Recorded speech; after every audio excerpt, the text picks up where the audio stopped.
What's up, Tricology family? Welcome back to another episode of the Tricology News Talk. And today we got some very exclusive new announcements and updates for you guys. So let's not waste time. Let's get straight on into it. So, as 2021 tries to regroup on everyday movie schedules, but it feels like 2020 again, as a lot of big movies have, well, not a lot of some, and then some, like for one particular production studio, has delayed and shipped their movies again, starting with No Time to Die. On the last episode, we talked about the rumors about getting delayed. Well, it's true and it's official. So, 007's No Time to Die has been delayed to October 8th, 2021. So, we thought it would not move from its April release, but they feel like to move it to October will be the best decision because they think the coronavirus and everything will be done by then. But like, it's still unpredictable because we don't know when it's gonna end. But that's everyone's prediction. It's gonna be going away by the fall. But still, we don't know yet. But that's our prediction, and that's what MGM's plan is going forward. And they like, I think this is their third time delaying it. So I guess we'll have to wait till October. But that's not the only movie that's been delayed. So Sony had put out another list of movies that's been delayed. So here's a list for you. So starting with Peter Rabbit 2: The Runaway has been pushed to July 11, 2021. Not that far, just like a few months. Cinderella moved to July 16, 2021. Ghostbusters Afterlife will now debut on November 11, 2021. Now, here's the two big ones that's been moved to next year. That is Uncharted has been postponed until February 11, 2022. And Morbius, Sony Marvel's Spider-Man spinoff, Morbius has got moved to January 21st, 2022. Well, at least not a lot of them on the list I just mentioned so far has been moved to next year. Only two, which it kind of makes sense because Uncharted and Morbius are like those are like the type of movies that would definitely need to be a lot of money in the box office when it comes to big movies on there. But going on to our list of delayed movies, Universal announced that Fast and the Furious 9, aka called Fast F9, will not arrive on May 28th, 2021. Not bad, because there were certain past Fast and Furious movies that have been released in May, and there was some released in April. So that's not that's not bad. So we'll just have to see if it's actually going to stay there, but only time will tell. And then last but not least, Quiet Place 2 has been delayed to September 17th, 2021. So at least not all these movies I just mentioned got moved to next year. Only two, which is fine. But again, we still in this 2020 situation when these movies get delayed when everything. But yeah.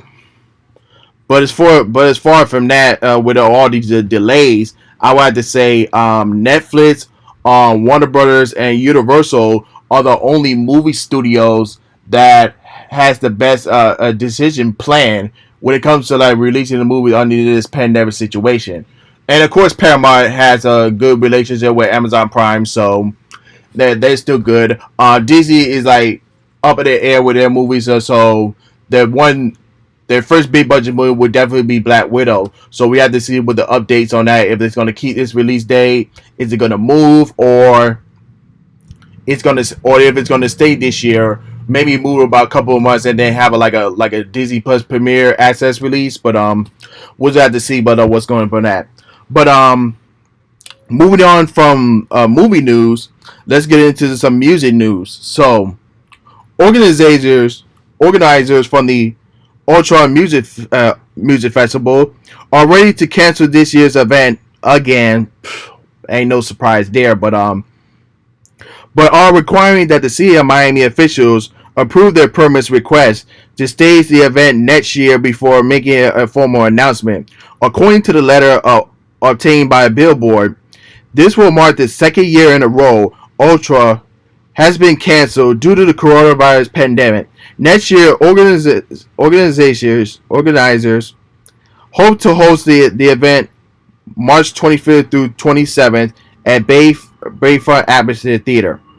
Dated January 21st, 2021, the letter from Ultra attorney San Yuk to Miami City Manager Arthur Norva says that conditions created by the spread of COVID-19 that led city officials to cancel the festival in 2020 are still a threat to the festival goers in 2021. We anticipate that the cities will again invoke the force majeure clause, a license agreement to stage Ultra at the Bayfront Park. Yoke writes, because of the light requirement that the festivals to take place over a single weekend in March, we respectfully request the rescheduled dates to be March 25th, 26th, and 27th of 2022. So yeah, this is kind of like the safe way because we don't want to get the risk of having more cases than it is in Florida right now because you guys already know when it comes to Ultra that there'll be a lot of people on there. Even if they try to do like a limited like fan attendance, but you're still gonna be out in the open and like all the stuff, and you got to wear the mask all the time, and you got to breathe. That's just kind of too much on so many people's end and all the officials' ends and everything. So I think this is the safe way to do it. Is just like to reschedule to next year, so that way everything will be calm and everything else. So that's a good strategy when it comes to Ultra and the music festival and everything.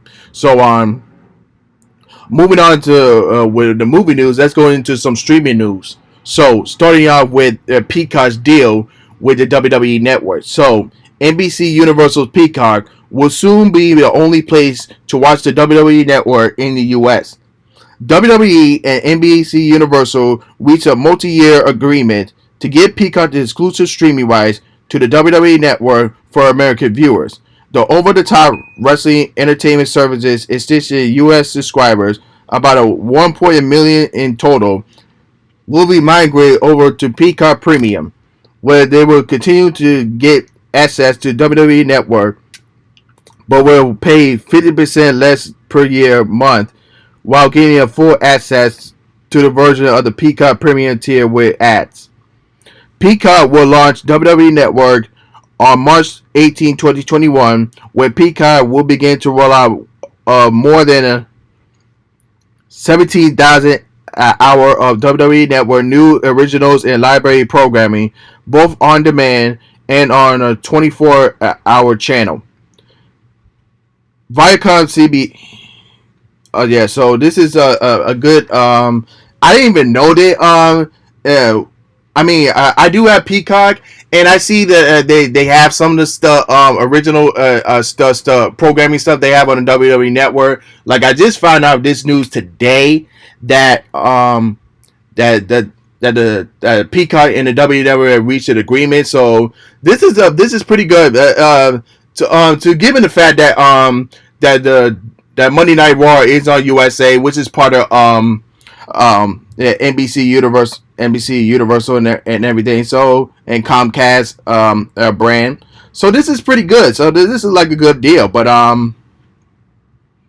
and of course, that anyone who's not living in the United States, you still can get WWE Network, but it's not gonna on Peacock because I don't think Peacock has been launched to any other countries besides the U.S. right now. So until like Peacock begin to distribute to other countries, then that's when the WWE Network will probably transition over to Peacock. So this is only for the U.S. Consumers only. So this is a basic question for those like who has the WWE Network. Like, what's gonna happen now to like, say like for example, like if you have Peacock and you have the WWE Network, are you gonna be paying more?